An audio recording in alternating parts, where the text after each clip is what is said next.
أزي راكي جاكسون نلعلي 39 عامات بزي فتصمو ناي قتلت كبن أبيت مأسرتي أحلفوه.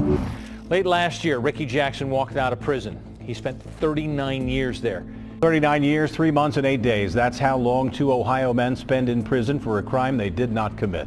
Well, a Cleveland man will soon be free from prison 39 years after he was falsely accused of murder. Jackson ab 18 ዓመቱ ተኣሲሩ ኣብ ኮሎራዶ ኦሃዮ እቲ ቀንዲ ምስክር ናይቲ ጉዳይ ቆልዓ ኤደን ቨርደን ዝተባሃለ እዩ ነይሩ።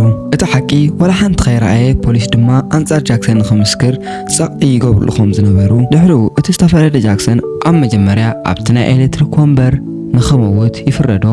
ይኹን እምበር ድሕሪ 2 ዓመት ሞቱ እናተጸበየ እንከሎ ፍርዱ ተቐይሩ ካብ ሞት ናይ ዕድመ ልክዕ ማእሰርቲ ይፍረዶ። ዳርጋ 40 ዓመታት ሕጂ ወዲ 52 ዓመታት ኮይኑ ዘሎ ኤድ ቨርነን መጸ ብድሕሪኡ እቲ ሓቂ ብምግላጽ ክቐትል ከሎ ከም ዘይረኣዮ ኩሉ ይገልጸሎ። ብድሕሪኡ ኣብ ልዕሊ ጃክሰን ዝነበረ ክስ ብምርኣይ ድሕሪ 9 ዓመታት ነጻ ሰብ ምዃኑ ክንገር እንከሎ ነዚ ይመስል። Life is filled with small victories and this is a big one. I wish you good luck. Thank you.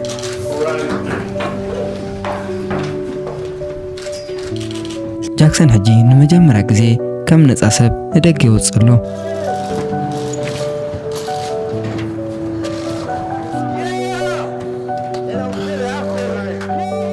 ጃክሰን ካብ መንግስቲ 1 ሚልዮን ካሳ ዝኸሰሮ ኣታዊ ድማ ተወሳኺ 2.65 ሚልዮን ካሳ ረኺቡ።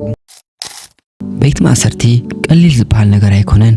ኣብ ዓለምና ካብ ዘለው 5 ሓደገኛ ቤት ማእሰርታ ዝብል ቪድዮ ስለ ዝሰራሕኹ ንዕኡ ክትሪእዎ ትኽእሉ ኢኹም።